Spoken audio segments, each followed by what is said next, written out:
I pledge allegiance to the flag of the United States of America and to the republic for which it stands, one nation, under God, indivisible, with liberty and justice for all.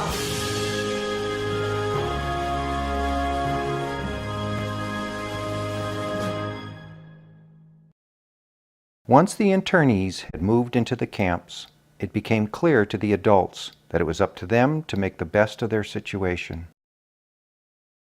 In the Japanese culture, this is called gaman, enduring what seems unbearable, with patience and dignity.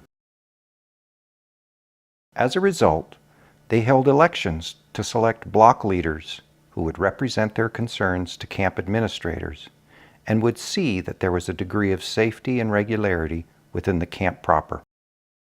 The internees built schools, had sporting and recreational clubs, created magnificent art, staffed mess halls and clinics, and established police and fire departments within each camp.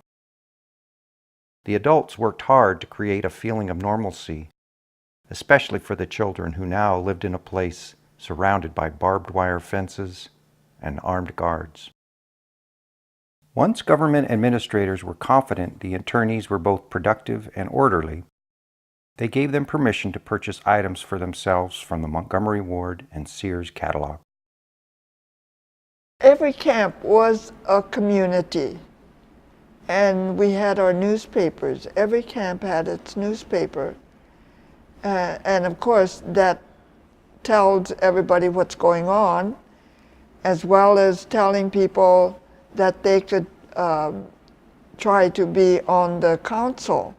So in addition to having my own club, we also had a Girl Scout troop. And of course, we didn't have a sewing machine there, and so we ordered everything, including my Girl Scout uniform, from our catalogs. We had a Sears Roebuck and Montgomery Ward's catalog. My mother worked in the mess hall. She received $12 a month. That was her pay every month. And my father got $16 a month. And even if you were the greatest brain surgeon in the world and you were an internee, you would have gotten $19 a month. And our pay, I have been told, was based on the pay of the buck private.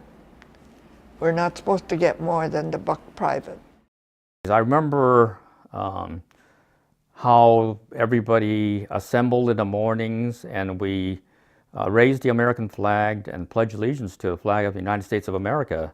It's kind of ironic that we had been imprisoned basically by our own country, and then we still felt loyal to the United States and we pledged allegiance to our flag. Things I remember there, watching baseball, because the camp would form teams basically by area. So we had a Florin team, maybe a Lodi team, etc.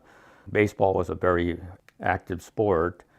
And then we watched movies on the side of a mountain. So I've always been a big movie fan, and I think I even enjoyed watching it outside on the side of a mountain.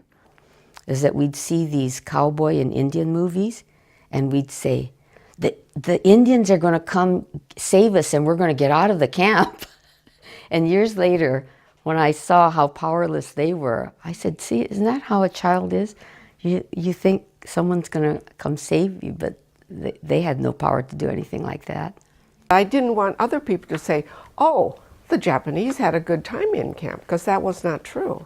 You know, because for my sisters, you know, the teenagers, you know, the toilet situation, initially there were no partitions between the toilets, and the shower was a group shower.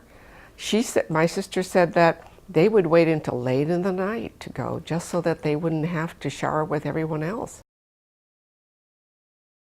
On April 28, 1942, General John DeWitt sent orders that all orphan children who had even one drop of Japanese blood in them were to be sent to the Manzanar internment camp. The 105 orphan children that were to be evacuated from the exclusion area were from the Shonin Japanese Orphanage, the Japanese Salvation Army Home, and the Maryknoll Catholic Home for Japanese Children. Lillian and Henry Matsumoto, then acting directors of the Shonin Japanese Orphanage, pleaded that the children would not be a threat to national security. Their pleas were denied. However, the Matsumotos were able to convince government officials they would need separate buildings, other than the barracks, in order to properly care for the children, ranging from age 3 months to 17 years. The orphanage at Manzanar was called the Children's Village, and the Matsumotos dedicated their lives to the service of the orphan children under their care. The happiest time at Manzanar was knowing that I could play with the children and that they were safe while they were there. By the time World War II ended in 1945, Japanese Americans who were removed from their homes on the West Coast had now lived in internment camp for 3.5 years. Over the course of their internment, Japanese Americans had assumed responsibility for maintaining their lives, their families, and their culture. During that 3.5-year period, internees were staffing camp operations, running printing presses, post offices, publishing camp newspapers, running machines and welding shops, shoe repair shops, and other camp community facilities. And because of their knowledge, skills, and patience as farmers, the Japanese American internees were able to develop vibrant, productive farm systems out of the arid desert lands where their camps were located. In February 1943, the U.S. government issued a loyalty questionnaire designed to identify Japanese American men whom they could draft into the military. Questions 27 and 28 had a devastating effect on Japanese American men and their families. Question 28 was worse. If you were an immigrant from Japan in the 1930s, 40s, you could not be allowed to be a citizen. And question 28 asked for your complete loyalty to the United States and to give up any loyalty or citizenship to Japan.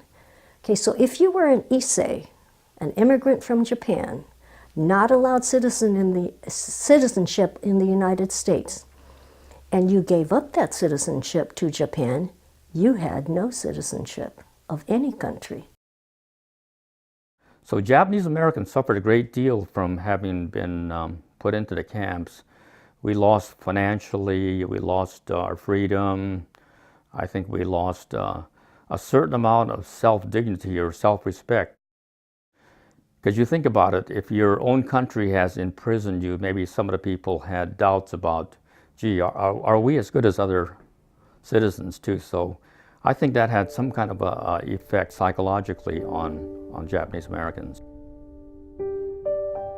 Many internees living today still carry with them the personal burdens of racial prejudice and the injustice of betrayal from the country they loved.